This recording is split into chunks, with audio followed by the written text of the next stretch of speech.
नमो अरिहंताय नमो सिद्धाणं नमो आयर्याय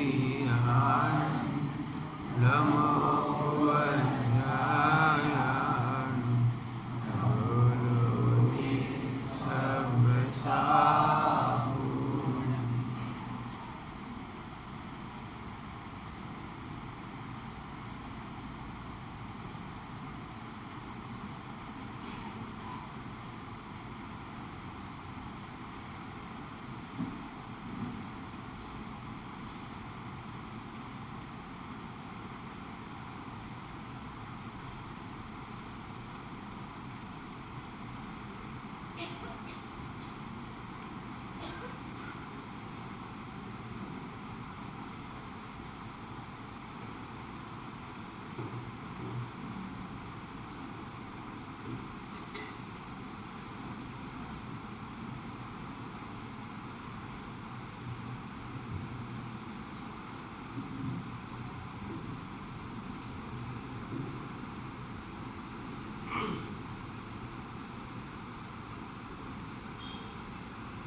नमः शमैसायाय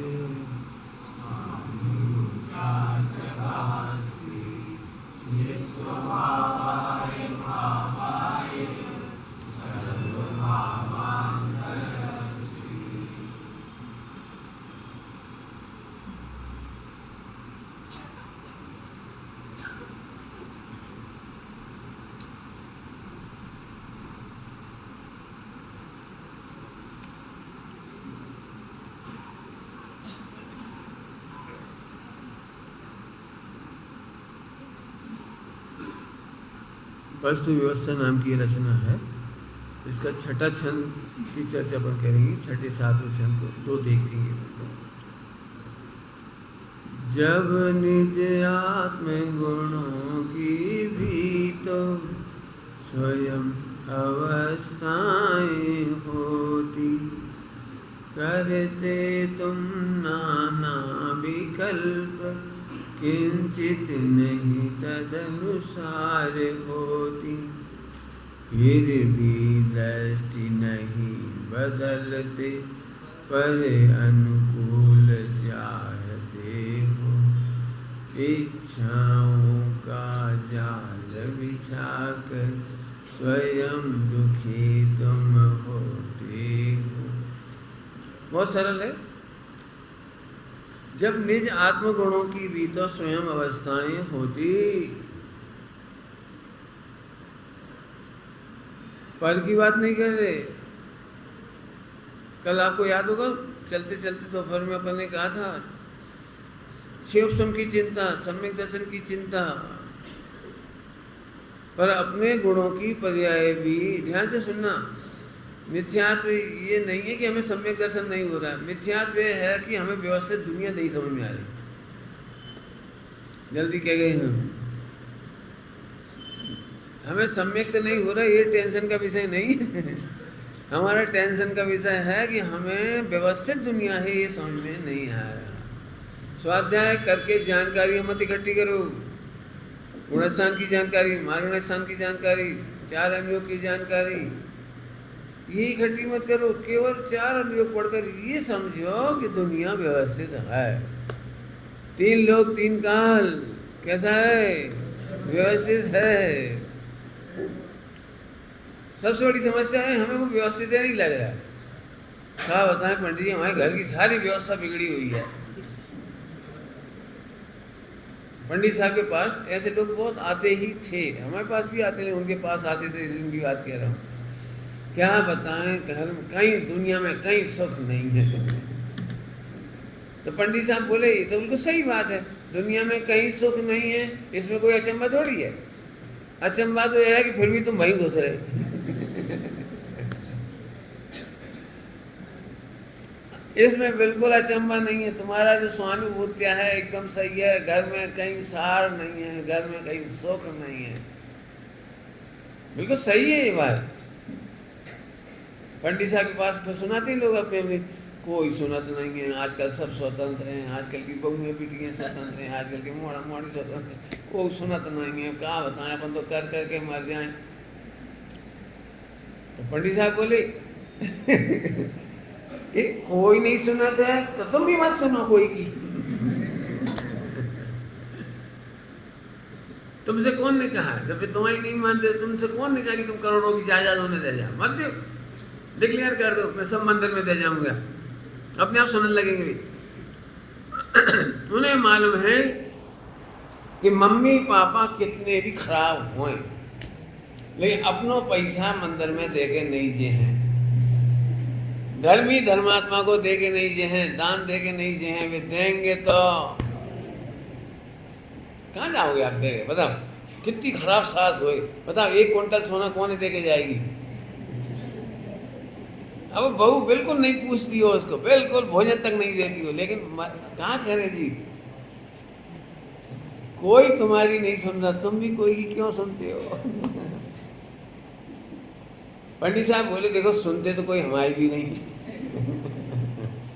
लेकिन थोड़ा बहुत सुनते हुए जो दिखाई देते ना प्रवचन सभाओं में, वो भी इसलिए सुनते दिखाई देते हैं क्योंकि हम भगवान की सुनते हैं। कुछ कह गए हम, जो भगवान की नहीं सुनते, बहुएं उनकी भी नहीं सुनती, बेटा उनकी भी नहीं सुनते जो भगवान की नहीं सुनते।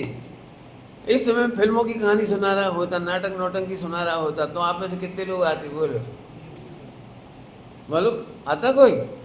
हमने भगवान की सुनी होगी कुछ और कुछ सुना पा रहे होंगे, इसलिए आप आए हो।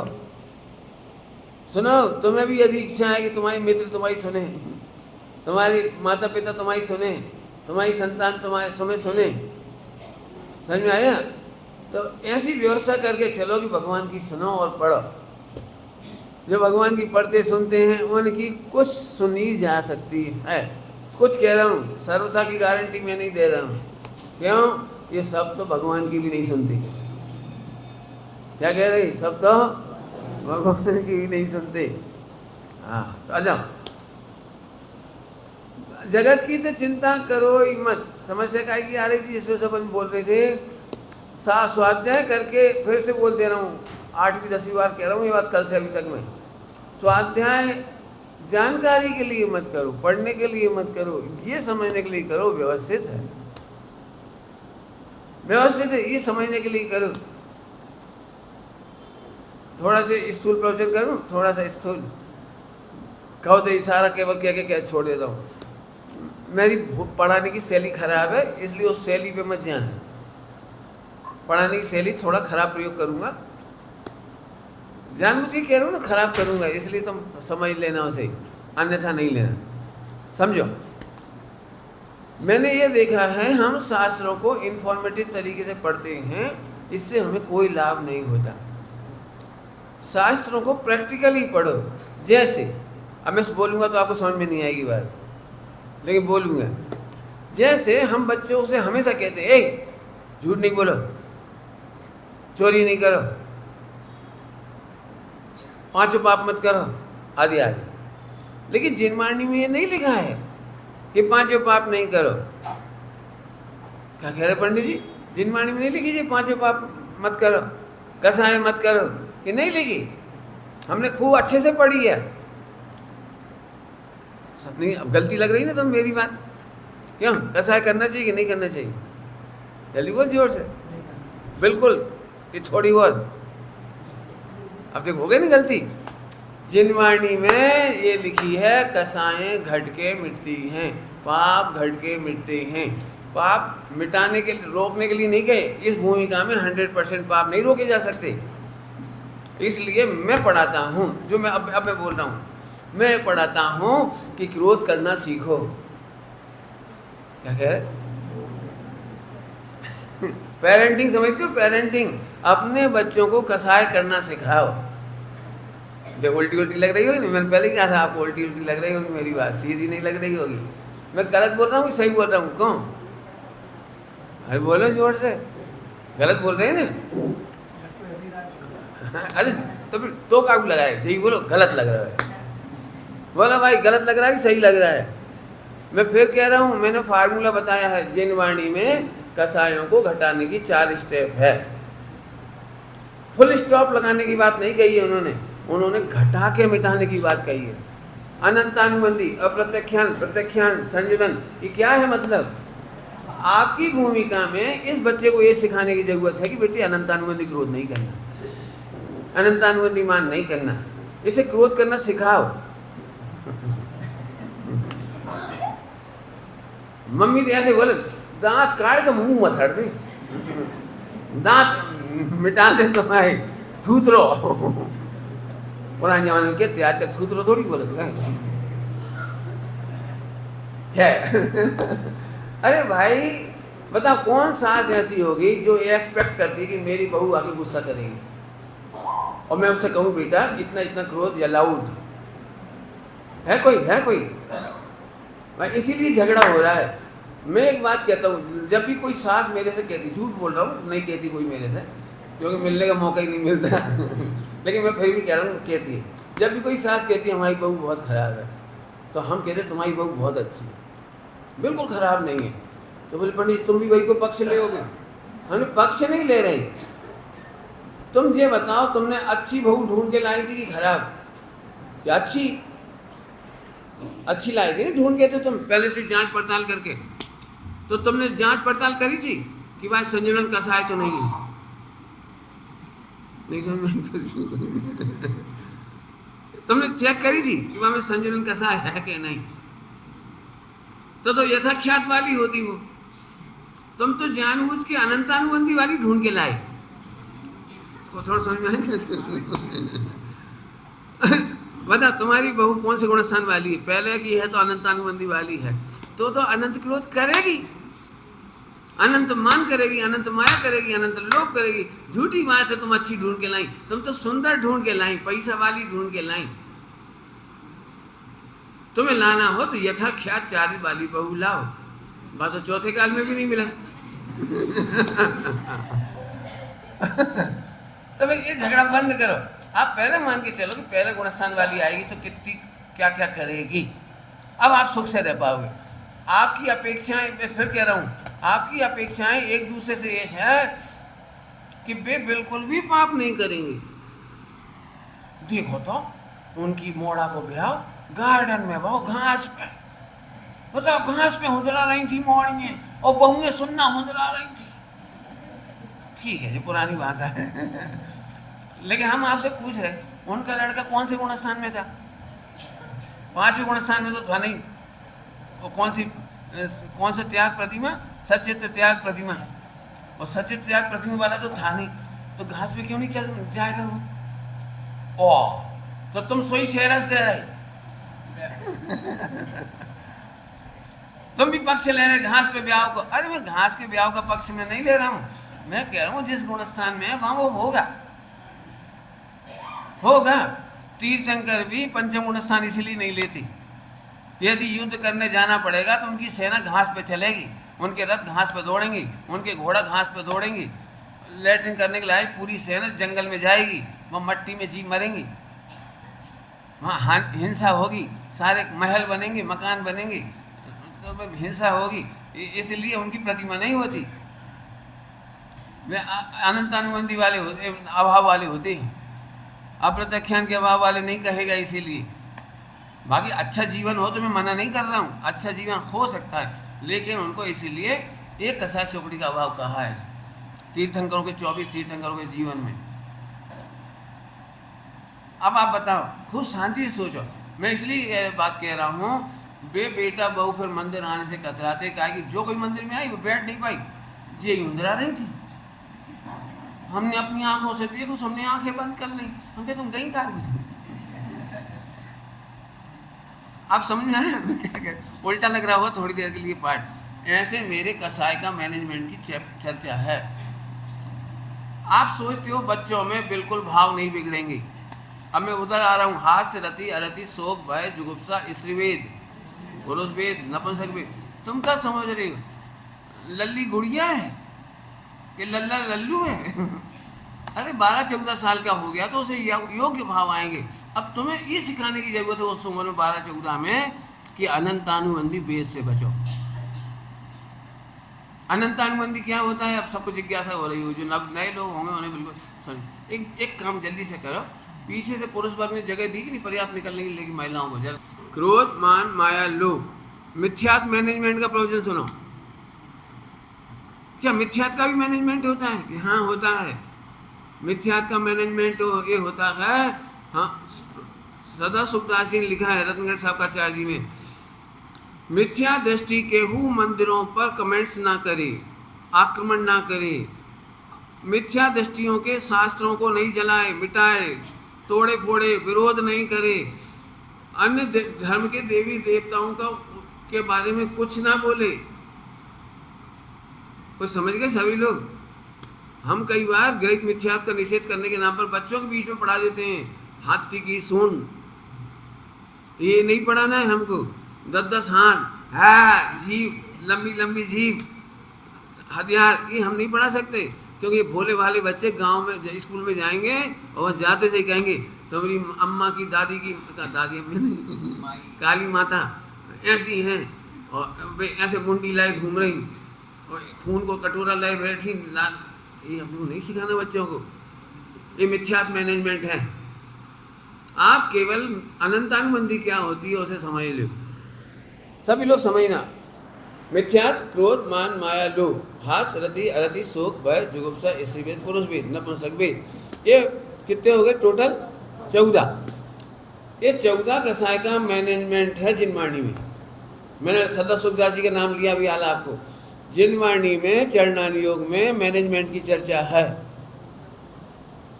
क्यों? कुशील करने की छूट दी है कि नहीं दी है? जिनागम में बोलो, दी है। पंचम गुणस्थान की 6ठी प्रतिमा तक ब्याह हो, ये छूट है कुशील की। कुशील है ये। सील तो वही है जो 18,000 सील के दोषों से रहित है। हाँ, शादी करते समय तुम्हें सील की शिक्षा दी जाती। शादी के टाइम मुहावरों में एक वचन होता है कि तुम अपनी पत्नी के सिवाय सभी को माता के समान, बहन के समान, बेटी के समान समझोगे। और वो कहता है यस। फिर वो भी कहता है कि तुम अब मेरे सिवाय अन्य पुरुषों को पिता के समान, पुत्र के समान, भाई के समान समझोगे। तो वो भी कहती है यस। तो ये क्या है? यही तो है कुशील की छूट, सील की मर्यादा का पालन और बाकी की छूट। पति पत्नी के बीच में जो कुछ भी होता है भाई भी कुशील ही है। अरे चित्त का परद्रव में जाना कुशील है। तो सदा तो आचार्य कुंदकुंज स्वामी ने पुण्य पाप पुण्य अधिकार में पुण्य को कुशील कहा। सील की मर्यादाओं को भी यहाँ तो धर्म कह देंगे हम लोग व्यवहार में चढ़ना नहीं होंगे, लेकिन वास्तव में देखा जाए तो कुशील है वो।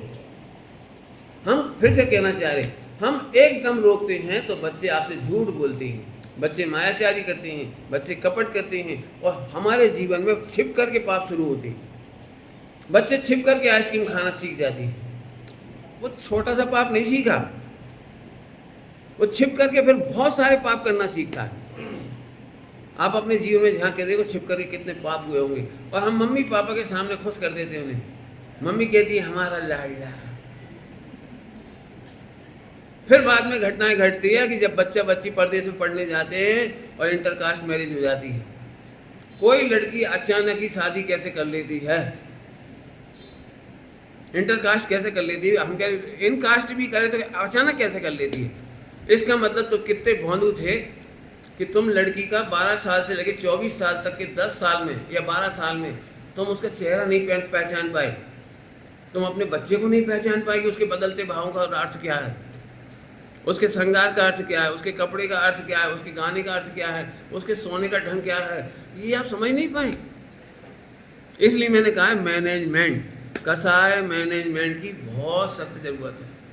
मेरे पास ये भाई लोगों को जुड़ने का मूल कारण है कि मैं नहीं बोलता हूँ फुल स्टॉप, मैं कहता हूँ कॉमा लगाना सीखो। वो समझ में आ गया मैंने क्या कहा है? कॉमा लगाओ, फुल स्टॉप नहीं लगेगा। फुल स्टॉप लगेगा तो यथाख्याचारित हो जाएगा। अब मैंने बहुत खुल के सारी बात बताई है। बच्चों को अनंतानुबंधी क्या है, फिर आ गई बात तो सुनो, बहुत जोरदार परिभाषा एकदम याद हो जाएगी आपको। सुनोगे? देव, शास्त्र, गुरु, साधर्मी और आत्मा, इन 5 का उल्लंघन करने वाली कसायों का नाम अनंतानुबंधी है। कौन कौन? देव, शास्त्र, गुरु, साधर्मी, आत्मा। ये निश्चय, ये व्यवहार। ये निश्चय, आत्मा और ये व्यवहार। अपन इधर से भी कह सकते थे, कोई दिक्कत नहीं है।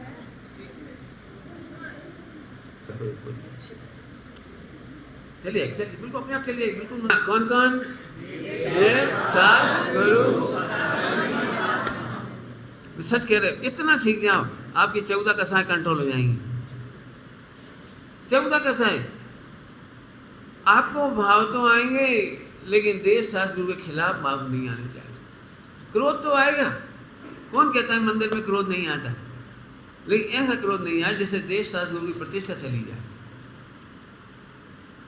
जैसे साधर्मी की प्रतिष्ठा चली जाए, साधर्मी को बुरा लग जाए, साधर्मी मंदिर से टूट जाए। अनंतानुबंधी सुनना है आपको? एक दृष्टांत प्रैक्टिकल। महिलाएं विधवा हो गई और मंदिर आ गई और प्रवचन सुनने लगी, समझ लो आपकी भाषा में 13वें दिन से। मान लो तुम्हें दुख नहीं है पति को, ये अनंतानुबंधी का साथ। बड़ी हिम्मत करके तो 13 दिन बाद मंदिर आई, पूजा प्रक्षाल कर रही थी, मतलब पूजा प्रक्षाल नहीं पूजा प्रवचन सुनने लगी और हमने सीधे गोली दाग दी, और तुम्हें दुख नहीं है। 6 महीने तो बेचारी फिर निकल नहीं पाती। कितनी महिलाएं हैं जो धार्मिक रुचि वाली है, लेकिन सुबह 5 बजे दर्शन करके चली जाती हैं अंधेरे में। ये अनंतानुबंधी हमारी संस्कृति खराब हो गई। देश, शास्त्र, गुरु और साधर्मी का घात ना हो जाए। बहुत हर्षोल्लास से गाजते वाजते प्रवचन में लाना चाहिए वैसी महिलाओं को। पुरुषों को विदुर हो जाए तो कोई घटना घट जाए ऐसी जो मर्मांतक, उस समय सारी समाज को हर्षोल्लास से उन्हें मंदिर में लगाना चाहिए, स्वाध्याय में लगाना चाहिए। जरूरत पड़े तो उनके घर जाके उनका वो तोड़ना चाहिए संकोच, जा करके उनके घर में स्वाध्याय कराना चाहिए। और चलो, अब कहने की इच्छा तो बहुत हो रही, लेकिन मुँह मच जाएगा तुम्हारे गांव में कह दूँ कि नहीं कह दूँ? देखो, नहीं समझ में आया तो हमारी बात हमारे पास, तुम्हारी बात तुम्हारे पास। नहीं, मैं कहूँगा बहुत भयंकर बम है, और ऐसा बम पटकने की हिम्मत कोई नहीं कर पाता प्राय करके। मेरे जैसे व्यक्ति खराब है ना, मैं कर देता हूँ थोड़ी देर, तो आप नहीं सुनना। जैन चारों अनुयोग में, जैन चारों अनुयोग कह रहा हूँ, जैन चारों अनुयोग में सूतक पातक नाम की कोई चीज नहीं है। कोई सूतक पातक नहीं है। जन्म का मरण का सुनना मत। मानोगे तो बड़ा मुश्किल है, मानने का तो पसीना आ जाएगा। क्या कहूँ आपको? अब मेरे पास इसके बहुत बढ़िया ठोस सबूत हैं चारों अनुयोग के, और कहाँ से आया इसका भी मेरे पास सोर्स है। कहाँ से आ गए सूतक पातक? कौन व्यक्ति ने फर्जी ग्रंथ लिख करके जैन दर्शन में प्रवेश कराया है, ये भी मुझे पता है। और 100 साल पहले इस पुस्तक को गोपाल दास जी मोरेना में पढ़ाते थे, जहाँ से सूतक पातक निकला है उस ग्रंथ को। लेकिन जुगल किशोर जी मुख्तार, जिन्होंने मेरी भावना लिखी है, मेरी भावना, उन्होंने जब पड़ताल की, क्योंकि उनके दिमाग में ठनकती थी ये बात कि हमारे यहाँ ये सूतक पातक नहीं हो सकते, तो उन्होंने बताया कि कौन से ब्राह्मणों के ग्रंथ की हूबहू कॉपी करके हमारे यहाँ लाए गए। पढ़ना है किसी को तो ग्रंथ परीक्षा नाम की एक पुस्तक है, बहुत बढ़िया। और अब मैं इसलिए दम से बोल पाता हूँ, मैं जानता हूँ कि सब ये कहेंगे कि ये आगम विरोधी है, सोनगढ़ी, ये ऐसी बातें करेंगे आगम विरोधी। हमने तो कभी नहीं सुनी, हमने तो 100 साल से पूजा पाठ प्रदीप में पढ़ी है सूतक पातक, और सभी पूजा की किताबों में पढ़ी हमने सूतक पातक, मंदिरों में पर्चा टंगे, सब कह सकते हैं मेरे से। लेकिन आचार्य विद्यासागर जी के संयम वर्ष में जो बहुत बड़ा उत्सव हुआ है, उसमें वे ग्रंथ छपे, ग्रंथ परीक्षा भी छपा उसमें। 75 ग्रंथों में से वो एक ग्रंथ वो भी छपा। और उस एक ग्रंथ का नाम है ग्रंथ परीक्षा। उस ग्रंथ परीक्षा में कम से कम 12-14 ग्रंथों के फर्जीवाड़े के नाम आए हैं और पूरी डिटेल छपी, 300-350 पेज की पुस्तक होगी शायद, इतना मोटा ग्रंथ है ग्रंथ परीक्षा। सागर से छपा है वो, बिक्री में उपलब्ध है तुम्हारे लाल मंदिर वगैरह पे जगह जगह। यहाँ भी मंदिरों में आ गए होंगे वो ग्रंथ पक्के में, आप पढ़ के देखो उसी। उसमें उन्होंने लिखा है, जैसे ही उन्होंने लिखा जुगल किशोर जी मुख्तार ने, तो गोपाल दास जी बरैया जी ने वो ग्रंथ पढ़ाई के कोर्स में से हटा दिया, शास्त्री में से। इतने खुल्लम खुल्ला सबूत दे रहा हूँ बिल्कुल। और जिस ग्रंथ में छपा है उस पर आचार्य विद्यासागर जी का फोटो छपा हुआ है। उन्हें मान्य थी ये बात मैं कह करके बहुत बड़ा। अब मैं चाहूँगा आप पढ़ो, और पढ़ना चाहो तो सूतक पातक के बारे में मेरा लेख पढ़ लो, ऑनलाइन डाला हुआ है मैंने। नहीं समझ में आया तो बिल्कुल पूछो, मैं मना नहीं कर रहा हूँ। सूतक पातक के बारे में केवल 2 लाइनें कहूँगा प्रसंग के अनुसार, 2 बातें। वो पवित्र हो या अपवित्र हो, पढ़ा है जो पाठ, कैसी भी क्यों ना हो जन की, आपको पता है, पवित्र दशा हो या अपवित्र दशा हो, कैसी भी क्यों ना हो, लेकिन धर्म से नहीं रोका जा सकता। धर्म से नहीं रोका जा सकता। मृत्यु होने पर भी धार्मिक उत्सव किए जाते हैं हमारे यहाँ, और जन्म होने पर भी भरत चक्रवर्ती जन्म भी हुआ था पुत्र का, और उसी दिन केवल ज्ञान भी हुआ था।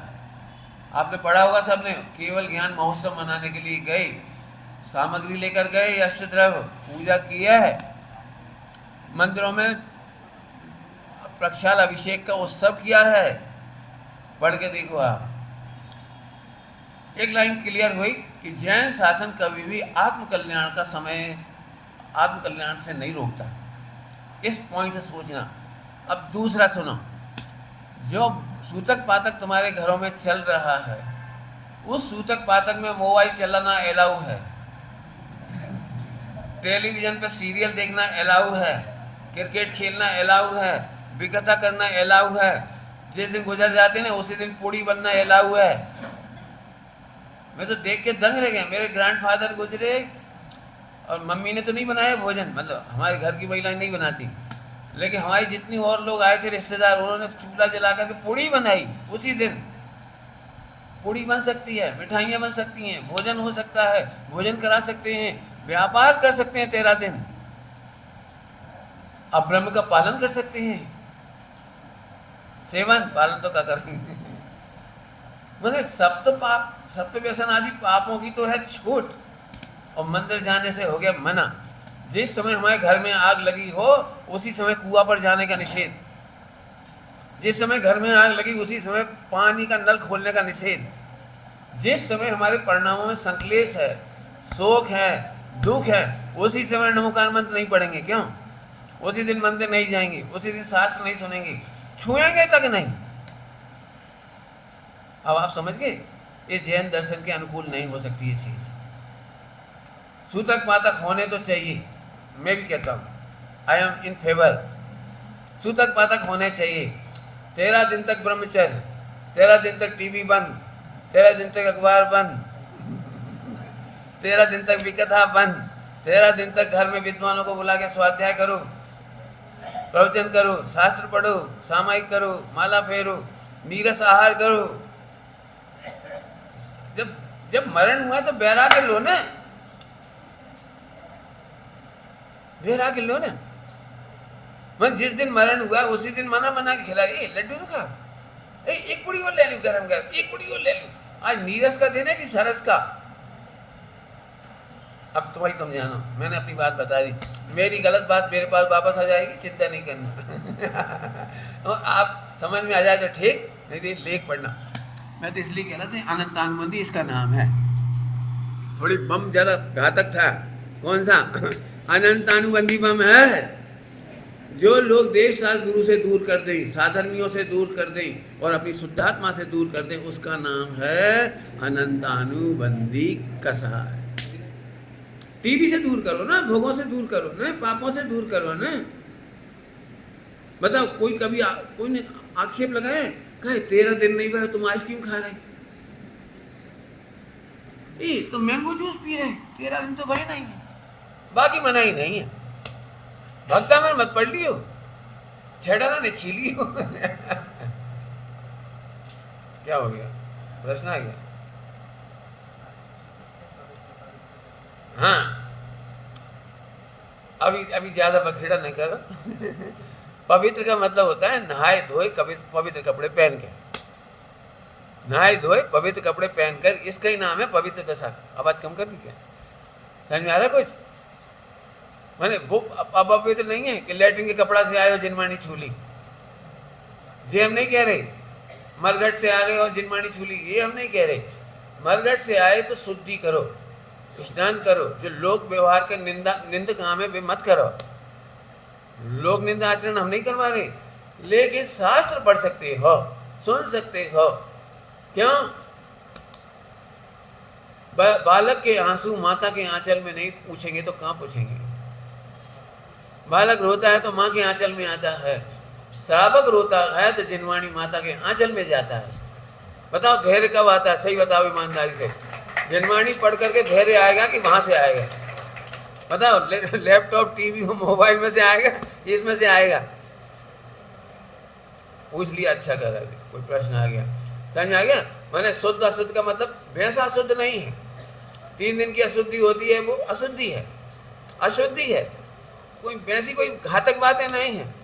अब उसमें भी ऐसे डरते, हम सुन सकत कि नहीं सुन, खूब सुनो, मोबाइल में सुन लो। हम तो क्या पाठ बोल सकते हो, चिंतन कर सकते हो, विचार कर सकते हो, ध्यान कर सकते हो। इसके ऊपर भी मेरा लेख है पूरा, गृहस्थ जीवन में मैंने सारे लेख डाले। मुझे तो फिलहाल इतनी सी बात पढ़ानी है, अनंतानुबंधी, समझ गए? ऐसी बहुत सारी बातें हैं। जब हम देश शास्त्र गुरु, ऐसी संस्कृति डेवलप मत करो जहाँ देश शास्त्र गुरु से कट जाए, साधर्मियों से कट जाए और आत्मा से कट जाए। बस इतना समझना। तो मैनेजमेंट सिखाना पड़ेगा। मैंने इसमें बहुत पेरेंटिंग के लेक्चर किए हैं नागपुर के, आप उन्हें सुन लेना। मैं इसलिए कह रहा हूँ, अब मेरे इस समय लंबा नहीं बोल सकता, 15 दिन फिर लगेंगे नहीं तो मुझे।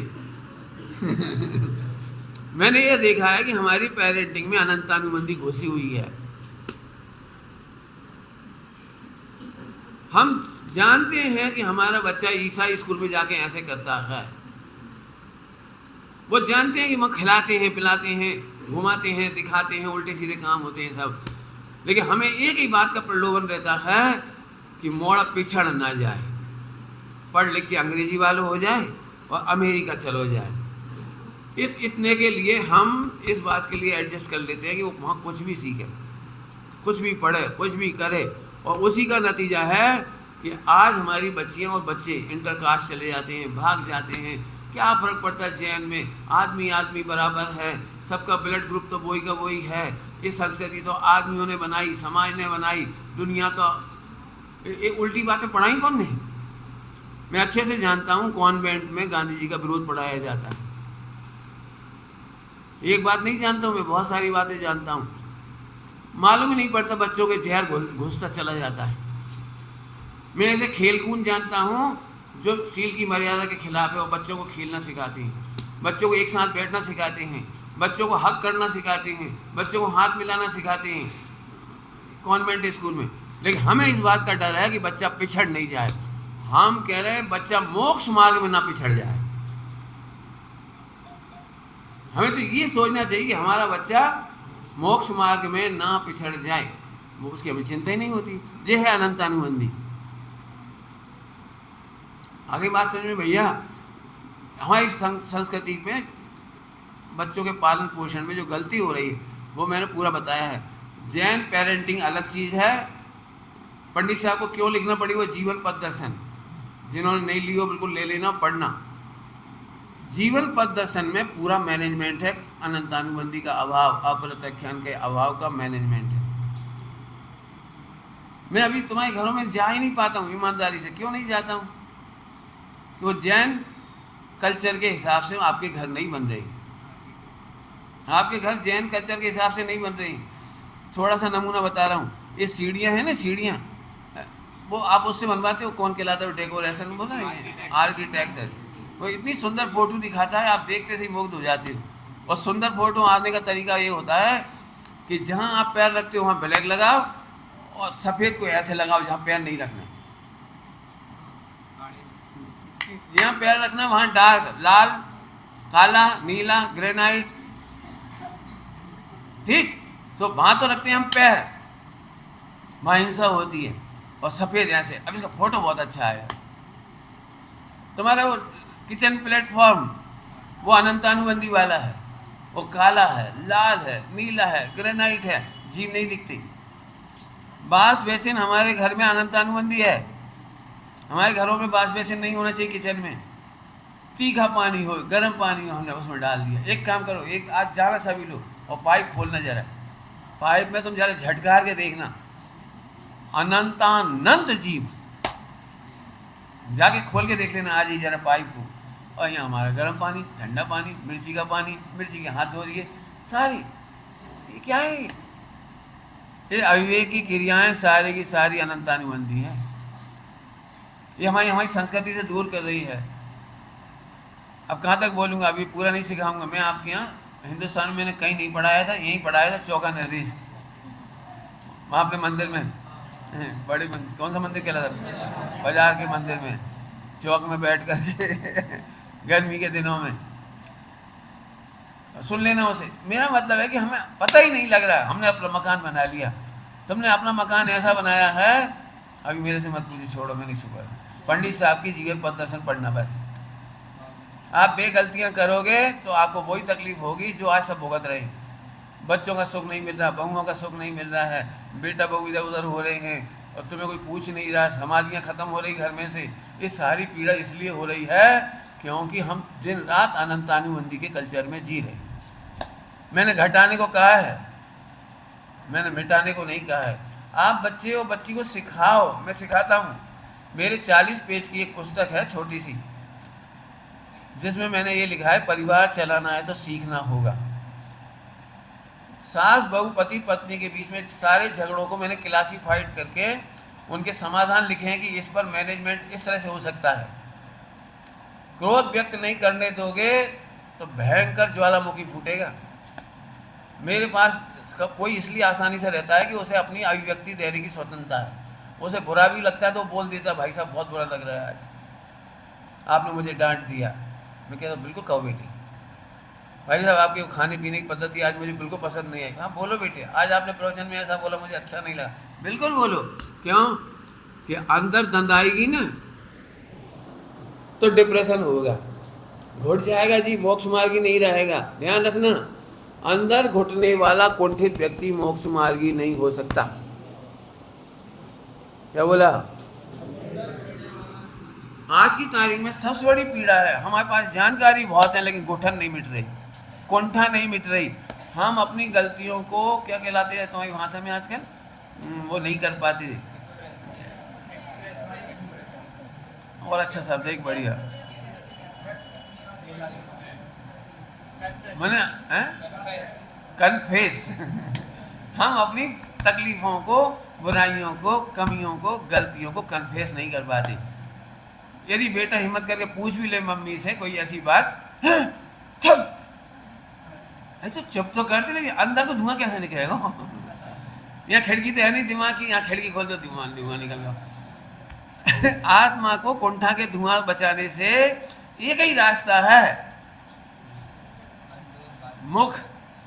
यदि वो मुख से केले तो ही वो धुआं निकलेगा, बाकी नहीं निकलेगा। भाई ये फोटो नहीं खींचने, चिंता नहीं कर, वहीं बैठ जा। हाँ बेटी नहीं खींचना है ना, हो गया कोई बात नहीं, चिंता नहीं कर, फोटो है हमारे पास। क्षमा करना बेटी, आपको तो अच्छी भावना से आए होगे लेकिन कोई बात नहीं। हाँ मैं समझ गया, इसीलिए मना कर रहा, कोई बात। डिस्टर्ब होते हम लोग का फायदा, सबसे आखिरी में खींच लें, देखना। अब ये भी एक मैनेजमेंट है। समझ में आ गई बात क्या कह रहा हूँ? प्रैक्टिकल समझो। हम क्या करते हैं, जिनवाणी पढ़ते हैं, सुनना सभी लोग। मान लो चरणानी होगी पढ़ रहे हैं आप शाम को, तो हम ठंडी सांस छोड़ के घर आ जाए, बहुत ही कठिन है कि तो बारी बारी पानी छान, वो बिल छानी, ये भैया इत तो देखने पड़ा, तो हमारी बस की नहीं। मैंने हम कुल मिला करके कुंठित होके घर लौटते। और मैं कहता हूँ मैनेजमेंट सीख के जाओ। पाप घट के मिटते हैं, कुंठा करने की जरूरत नहीं है। अनंत अनुबंधी ना हो और अप्रत्यक्षान प्रत्यक्षान संजुलन हो, तो इसका एकमात्र उपाय है गुरु के सामने गढ़ा। गुरु माने माता पिता, टीचर, और धार्मिक क्षेत्र में कोई मुनिराज विद्वान, उनके सामने गढ़ा करो। गढ़ा माने उन्हें कह दो, कन्फेस कर दो। इसको कहते हैं गढ़ा को कन्फेस। आप कन्फेस कर दो। बच्चे आप नहीं समझते, मैं फिर कह रहा हूँ, यदि मैनेजमेंट नहीं करोगे तो आपके बच्चे गूगल से सीखेंगे, दोस्तों से सीखेंगे, जो खुद मैच्योर नहीं है उनसे सीखेंगे, और उनकी सलाह ही लड़की को भागने को मजबूर करती है। उनकी ही सलाह से लड़के भागने को मजबूर होते हैं या भगाने को मजबूर होते हैं, गलत काम करते हैं, खान पान रहन सहन। तो अब बताओ, हमारी जिनवाणी में तो मैनेजमेंट पहले से ही था, लेकिन एक जरा सी गलती हो गई कि हमने सोचा था कसाय बिल्कुल मत करो, जबकि जिनवाणी ने कहा था कसाय घटा के मिटाओ। अंतर समझ आ गया? इतना बात ब्रह्मचर्य की हिम्मत क्यों नहीं पड़ती लोगों की कि जब हम 100% यथाख्यात चाय वाले होंगे तब ब्रह्मचर्य लेंगे। क्या कहे, हमारे तो मन में दोष लगा थे, हमारे शरीर में तो दोष लगा था, हमारे तो भाव बिगड़ा थे, हमारे तो मन वचन काय में घबराहट है, तो लोग ब्रह्मचर्य से डरते हैं। जबकि ब्रह्मचर्य में फिर कह रहा हूँ, एक दिन में ब्रह्मचारी नहीं होता, अब ब्रह्म घट के मिटता है। इतनी सी लाइन से कितना मजा आ गया। कितने लोग ऐसे जो शादी नहीं करना चाहते, खूब मंद कसाई भी है, लेकिन मन वचन काय में चंचलता है, उम्र ही है उसकी, और ब्रह्मचर्य से इसलिए डरता है कि क्या करें, वो चंचलता होना नहीं चाहिए, और चंचलता बिल्कुल नहीं होगी तो यथाख्यात होगा, माने 12वां गुणस्थान। अब ये बात हम भूल ही गए कि घटा के मिटाते हैं। समाज सुन ले बिल्कुल अच्छी तरह से, आजकल के ब्रह्मचारी ... हो सकता है आपने कई ब्रह्मचारियों को गलत देखा हो, तो आप कह भी सकते हो आजकल के ब्रह्मचारी, लेकिन हो सकता है आपने गलत देखा हो, आपने गलत देखा हो, ये भी तो हो सकता है। वो यथाख्यात वाला तो नहीं है ना, तो कुछ ना कुछ तो दोष होंगे ना। केवल ध्यान से सुनना सभी लोग, दोष होने से मोक्ष मार्ग विहीन नहीं होता, दोषों को छिपाने से मोक्ष मार्ग विहीन होता है। जल्दी बोल गए, समझ में आया कि नहीं? दोष होने से मोक्ष मार्ग नहीं छूटता, दोषों को छिपाना अनंतानुबंधी है। क्या कहा, कहाँ लिखी है बात? सदा सुखदास जी ने रणगढ़ साहब का चार्जी में, दोषों के होने का अचंबा नहीं है, लिखा है, पढ़ लेना। दूध का धुला तो कोई नहीं है, ये भी लिखा है उसी में, सदा सुखदास जी, दूध का धुला तो कोई नहीं है। इसका मतलब दोष होते हैं, बेबुरे नहीं है। दोषों को अच्छा मानना बुरा है, दोषों को नहीं मिटाना बुरा है, दोषों की गढ़ा अर्थात कन्फेस नहीं करना ये बुरा है। मैं नहीं समझ सकता हूँ कि आपको कितनी मेहनत करना चाहिए आज के प्रोविजन पे। आनंद तो तब आ जाए कि बच्चे बच्ची फूट फूट कर अपनी माँ की गोद में रो लें कि मम्मी प्लीज़ मुझे हेल्प करो, मुझे मार्ग दिखाओ, मुझे किसी और से नहीं पूछना पड़े, मुझे आपसे पूछना है। फ्रेंडशिप में क्या क्या गड़बड़ हो रही है, स्कूल में क्या हो रहा है, कॉलेज में क्या हो रहा है, आप सुन लो मेरी बात। और ऐसा मत करो, बच्चियाँ इसलिए बताने से बचती हैं उनके साथ जो गलत होता है। तो अब भैया पापा जी कह रहे हैं तो नहीं पढ़ने कोचिंग, नहीं जाने स्कूल, तो पढ़ना तो है ही और कोचिंग में जाना ही है। तो इस भाई से कई बार बेचारी सहती है, लेकिन मैं चाहता हूँ कि बच्चों की पढ़ाई भी प्रभावित ना हो और उन्हें फुल सिक्योरिटी भी मिले। बच्ची में इतनी हौसला होना चाहिए कि घर आते से ही बता दे और ऊधम ना मचे, ऊधम नहीं मचे, और सुरक्षा की व्यवस्था भी बनाई जाए। आप समझ सकते हो चरणादियों में कितना मैनेजमेंट लिखा है। मैंने बहुत थोड़े शब्दों में बहुत सारी बातें कही हैं, समझ लेना आप। चलूँ आगे? चलो देखो, बहुत एक सूतक पातक से लंबी लंबी बात हो गई। बात थी अनंतानुबंधी की। अनंतानुबंधी को समझ गए, याद हो गया वो? अब तो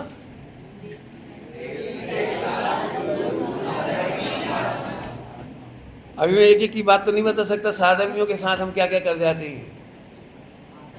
छोटी सी बात बताता हूँ, साधर्मियों के साथ अनंतानुबंधी क्या है। बाकी तो आप समझदार हो, समझ जाओगे, लेकिन क्या है वो आप नहीं समझते, वो मैं समझा रहा हूँ। एक छोटा सा इशारा किया था आपको, मंदिर में आने से रोकना विधवाओं को, ऐसी बातें करना, किसी भी कीमत पर धर्म से रोक देना, इतना आप समझ गए। मेरे साथ जो रोज गुजरता है वो आपको बताता हूँ। जब भी कोई ब्रह्मचर्य लेता है तो पूरा देश उनके खिलाफ होता है। माता पिता हो यहाँ तक समझ में आता है, रिश्तेदार हो जाए यहाँ भी समझ में आ जाता है, लेकिन जहाँ जाए वहीं का मंडल उन बच्चों को देखकर, अरे तुम इनके चक्कर में काहे पड़ गए सुमत तो आज है कल नहीं रहेंगे, फिर तुम लोग कहा हुई क्या है? अरे उनको अनादि अनंत ध्रुव कहाँ चला होगा, जी नहीं समझ में आती उनका अनादि अनंत ध्रुव कहाँ चला गया। सुमत के ये ऐसा लग रहा है सुमत होंगे सोई ब्रह्मचारी रह पाएंगे, सुमत के बाद ब्रह्मचारी नहीं होंगे, क्यों? 8,500 वर्ष में। देख लो बेटा, धर्म तो करो, ऐसे हम नहीं कह रहे, धर्म तो करो। हर मंदिर में, हर नगर में, हर समाज में ब्रह्मचारी भाई बहनों को इतनी अग्नि परीक्षा देनी पड़ती है। अब ये काम करो, तुम्हारा एक लड़का अमेरिका जा रहा है, सब जगह से बधाई कार्ड आएंगे, यूएसए में सिलेक्शन, ओह। कोई ये नहीं कहता कि यूएसए जाएगा तो दारू तो नहीं पिएगा, यूएसए जा रहा है तो लड़कीबाजी तो नहीं करेगा, क्लब में तो नहीं जाएगा, यूएसए में जा रहा है तो कहीं वो ईसाई तो नहीं बन जाएगा, यूएसए में जाके खाएगो कितने, पानी कितने पिएगो, छानेगो कि नहीं। एक फोन आए तो बता देना, एक फोन ये है आपकी अनंतानुबंधी बधाई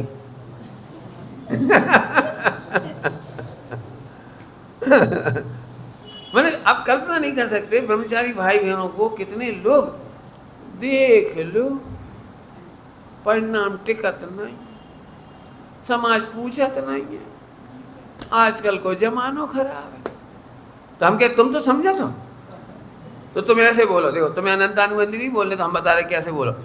देखो बेटा, जमाना खराब हो तो होए, हम तुम्हारे साथ हैं बेटा, कहूँ दिक्कत हजार तो इशारा कर दियो, हमारी संतान से बढ़ के तुम हो, क्योंकि तुम महावीर भगवान की संतान हो, तुम महावीर भगवान का मार्ग बढ़ाओगे। हमारे बच्चे तो खा पी के कहा हम 4 गति में कहाँ जाएंगे, टीवी देख के कहाँ जाएंगे, रोटी खा के कहाँ जाएंगे। हमारा भोजन तो आज ही सफल हुआ जो तुम्हारे पेट में गया, इसे पा करके रत्नत्र की उन्नति हो तुम्हारी। एक दिन केवल ज्ञान पा करके भगवान का मार्ग फैलाओगे, हमारा भोजन सफल हो जाएगा, हमारे कपड़े देना सफल हो जाएगा, हमारा सहयोग देना सफल हो जाएगा।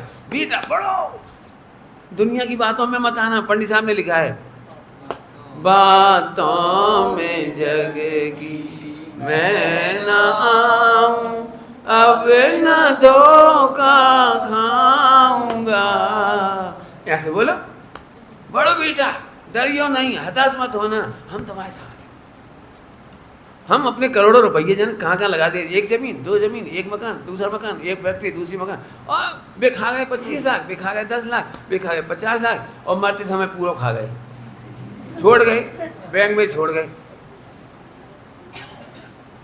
मेरा खा के बताया कोई एक पैसा ऐसा नहीं छोड़ा कि मरते से बैंक खा जाए।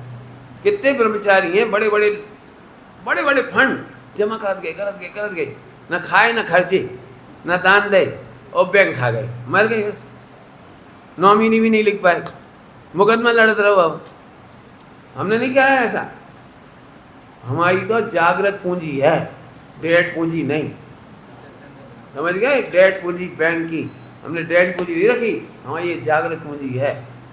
बेटा अबे तो रोटी मिल जाए पंडित जी के साथ, फिर का हो गया, जैसे रोटियों खाने के लिए दीक्षा लेता कोई, क्यों? मैंने सोच अनंतानुबंधी की है। अब आप कल्पना नहीं कर सकते, पापाचारी को तुम्हारे घर में कितने फ़ोन आते हैं, तुम्हारा भैया ये खाता है, और कितने रिश्तेदारों को फ़ोन आए कि बेटा मत खाओ का, लेकिन त्याग कर देवे ना कोई, ब्रह्मचर्य लेने का धर्म में लग जाए। देखो बेटा, ज़्यादा पंडित मत बनियो, आजकल मौड़ी नहीं देखो, शास्त्री बनने वालों को ये बात सुननी पड़ती है। शास्त्री बनने वालों को पूरे हिंदुस्तान में सब ये कहते हैं, अब गौ तुमरो मोड़ा पानी में, वैसे ही तो कोई मौड़ी देत नहीं है, तो अब इन पंडितों ने कौन देगा। थोड़े में बहुत कह रहा हूँ आपको, ये अनंतानुबंधी सोच कदम कदम पर है। आ जाओ बाबा, फिर से पढ़ के सुनाता हूँ अब आपको। जब निज आत्म गुणों की भी तो स्वयं अवस्थाएं होती, करती तुम नाना विकल्प, किंचित नहीं तदनुसार होती। तुम्हारे विकल्प के अनुसार तुम्हारी पर्याय भी नहीं होती। जल्दी बोल गई, तुम्हारे विकल्प के अनुसार। आपको समझ में कुछ नहीं आया? ये तो बड़े आनंद की बात है कि मेरे विकल्प के अनुसार काम नहीं होता। ये तो आनंद की बात है। आपको समझ में नहीं आया? आपको आनंद कब आता है? जब अपने विकल्प के अनुसार काम हो जाए। फिर से कह रहा हूँ, बहुत बड़ी बात कही है। तुम्हें क्या लगता है, कल मैंने पढ़ाया था सुंदर व्यवस्था, बहुत सुंदर है। कोई गालियाँ देता है ना, तो तुम कहते हो खराब व्यवस्था है, और मैं कहता हूँ सुंदर व्यवस्था है। जब घर में प्रतिकूलता आती है तो तुम कहते हो खराब व्यवस्था है, और मैं कहता हूँ सुंदर व्यवस्था है। अब उल्टा उल्टा पाठ है, तो कल का भी उल्टा लग रहा होगा, दोपहर का, अभी का भी उल्टा ही लगेगा। अब मैं फिर भी यही सुनाऊंगा आपको।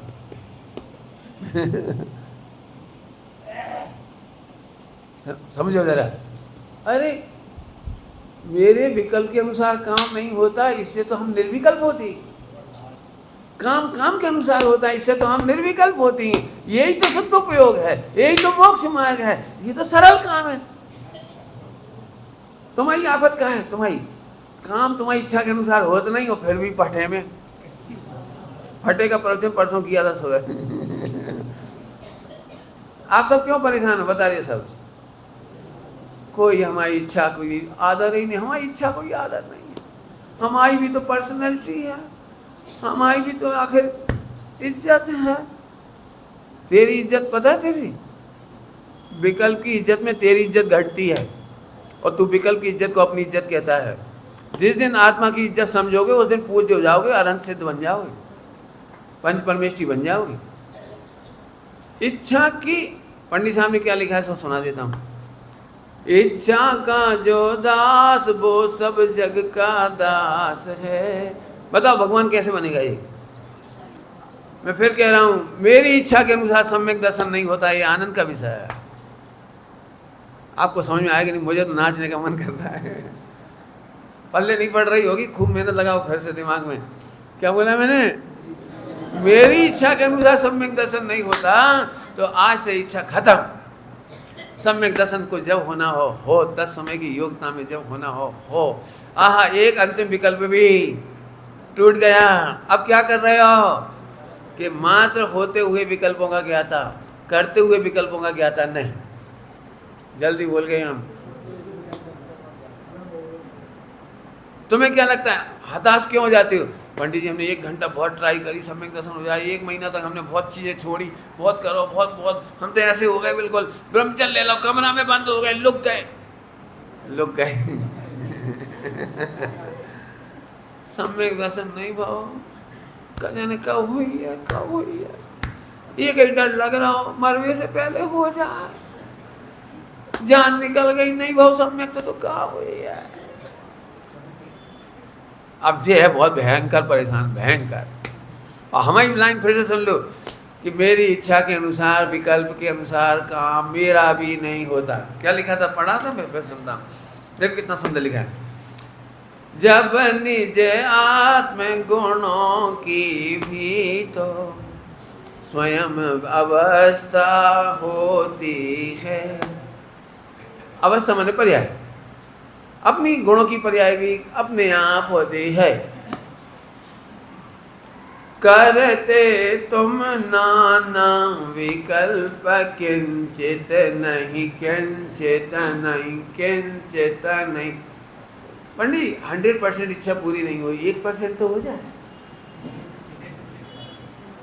कई लोग ऐसे बोलते, पंडित जी अब हम 50 साल से स्वाध्याय कर रहे, तो अब हमें भोगों की इच्छा नहीं है, स्वर्ग की इच्छा नहीं है, फला की नहीं है, जाकी नहीं है, बाकी नहीं है, खावे की नहीं हो। हमें खावे नहीं मिले तो अभी चलेगा। इज्जत भी हमें अब नहीं लगा था। इज्जत कोई करो मत करो, हम तो आत्मा हैं। कछु इज्जत नहीं बची है, वो इच्छा नहीं बची। एक ही इच्छा बची है, कब आत्मा को अनुभव हो जाए। हाँ, एक ही है।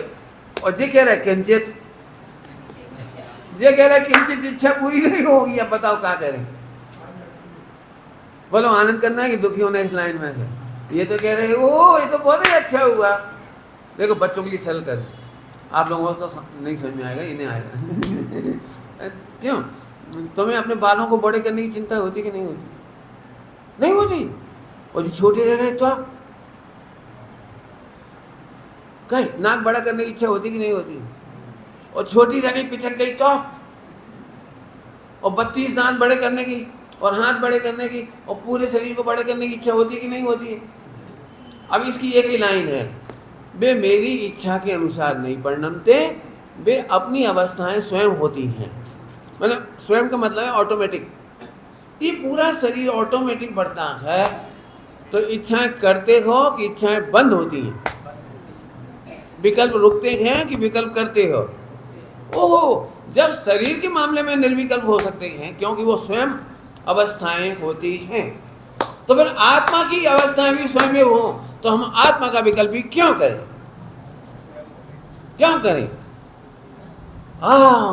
मोक्ष जाने का रास्ता मिल गया। अब बचेगी नहीं ये बात, अभी भी जलेगी। ये तो आत्मा की इच्छा भी ना करें। अब मैं दृष्टांत दे सकता हूँ। बताओ, घर में शादी हो गई, पत्नी आ गई और बिना इच्छा के खुआ रही हो, तो इच्छा करनी चाहिए? बिना इच्छा के हलवा खुआ रही और तुम ऐसे लला रहे, ए बिल्लू की भाई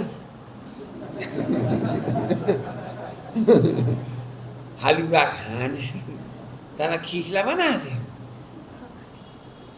आपने देखा जब पति मांगता है ना तो पत्नी क्या कहती है? सुना है?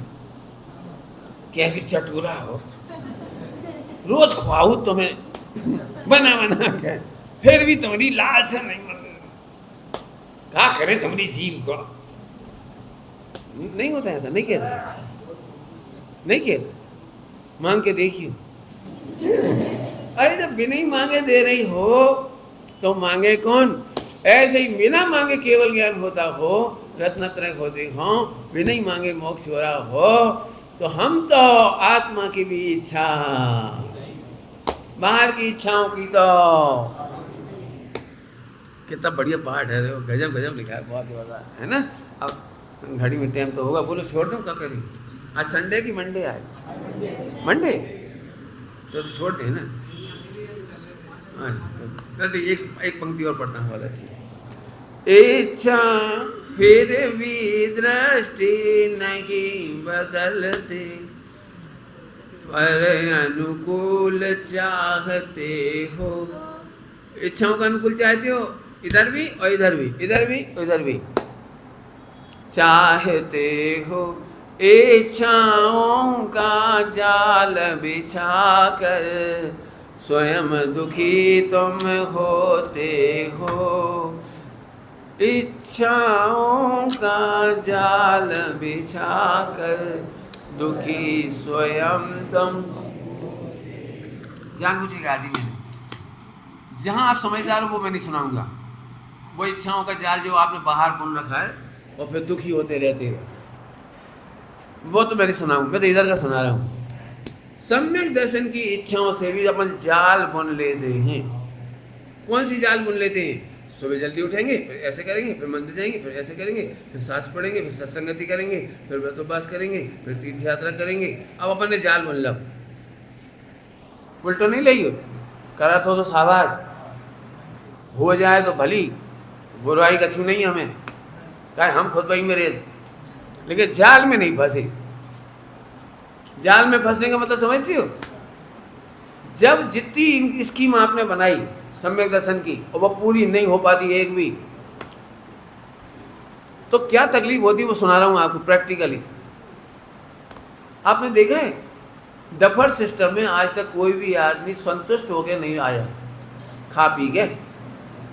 डफर सिस्टम समझती वे? ठाणे ठाणे खाओ, लूट मार, उठाओ खाओ। अब नाम तो बहुत सारे, तो आज तक कोई संतुष्ट होकर नहीं लौटा। तो में से कोई लौटा हो तो हाथ खड़ा कर देना। उसका मूल कारण है कि हम जब घर से चलते ना, घर से चलते नहीं, निमंत्रण कार्ड मिलता है जब से, तभी से जाल बुनना शुरू कर।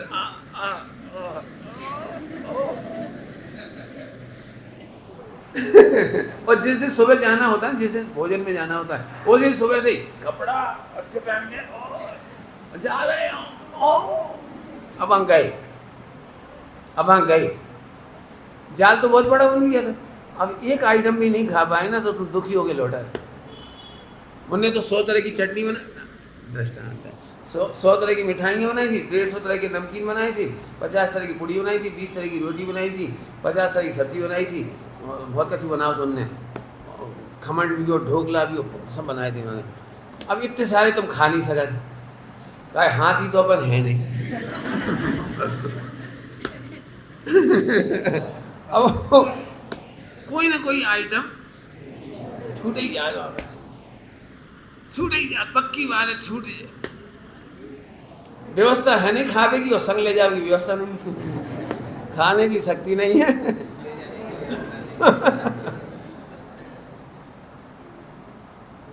तो वो दुखी होकर लौटता है, पक्की बात है ना, दुखी होकर लौटता है।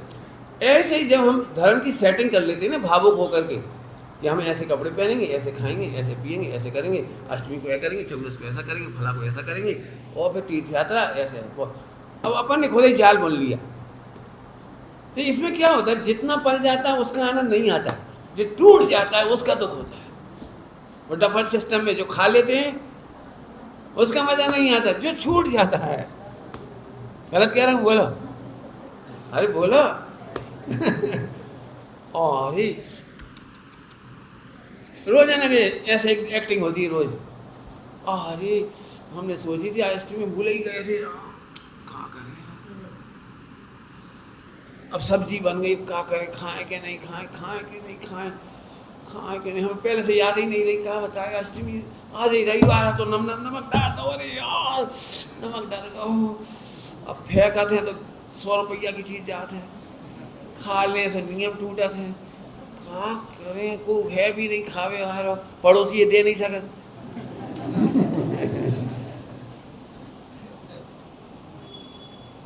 तो यहाँ से रोते रोते में सम्यक दर्शन कैसे होगा जी? क्या तो सम्यक दर्शन के लिए खुद ही जाल बुन लेता है और फिर फंस जाता है, कोई ना कोई नियम टूट जाता है तो दुखी होता है।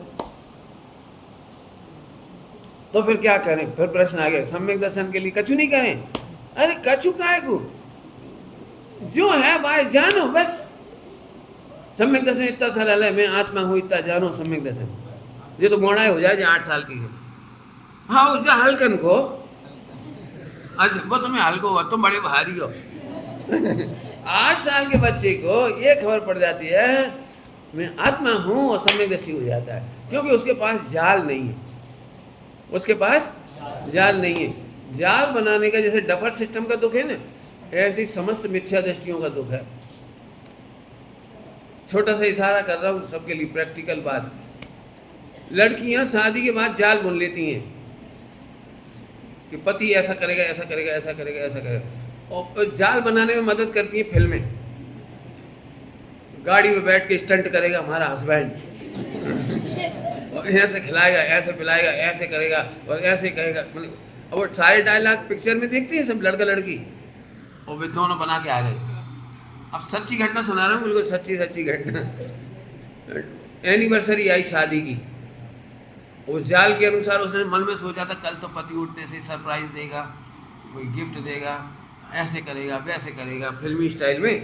और वो तो बेचारा ऊँग रहा था।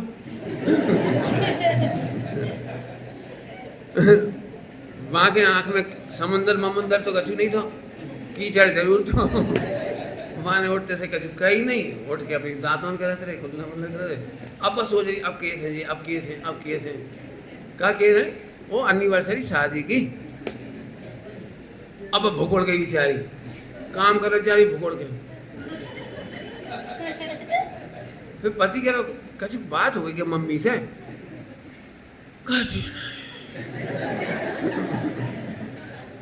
अब सब बेचारे संशय में पूरा घर पिस रहा। फिर आखिरकार लौट फिर के मोबाइल के माध्यम से ससुराल से खबर आई कि तुम उसे चाहते नहीं हो।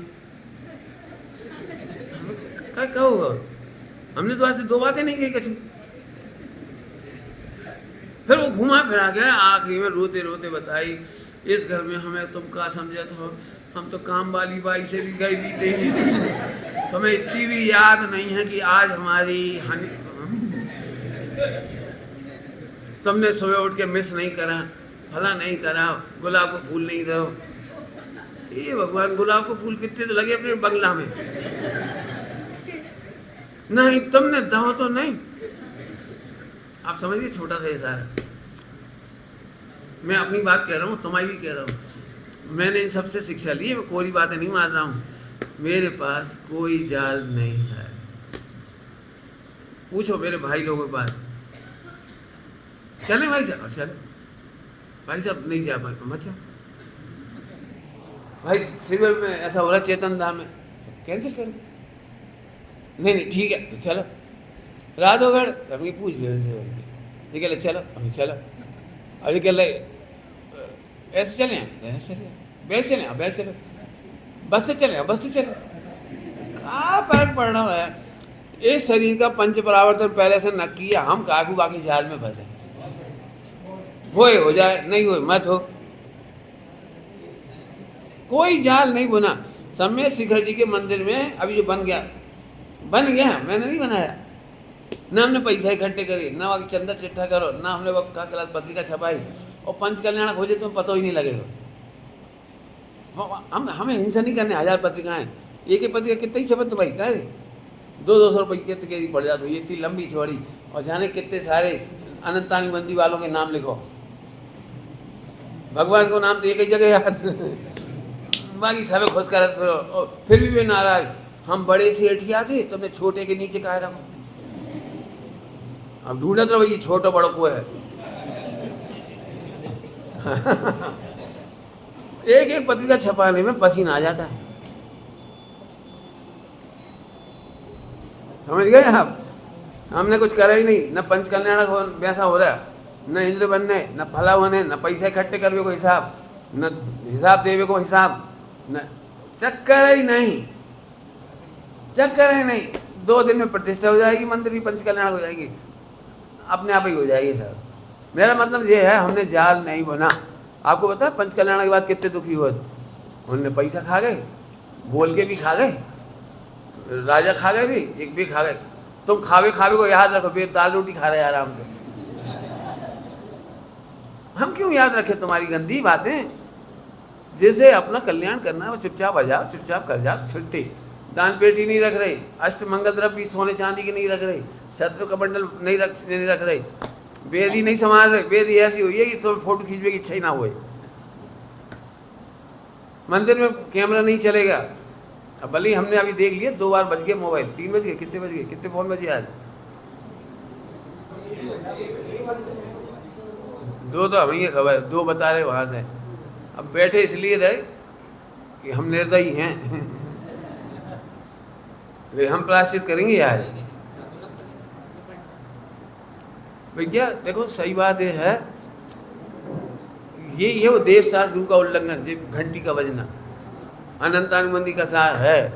सबका उपयोग जाए तो चला जाए, हमें क्या करने, हमारी घंटी बजने चाहिए बस। अनंतानुबंधी है जी, मेरे से नहीं पूछो, भावदीप का पढ़ लो, अनंतानुबंधी का प्रकरण, स्वाध्याय करो। सम्य शिखर जी में तो जरा नहीं घुस पाओगे आप लेके मोबाइल, जाल नहीं बुनेंगी। वस्तु स्वरूप सहज है, और सहज का काम है विचार करना।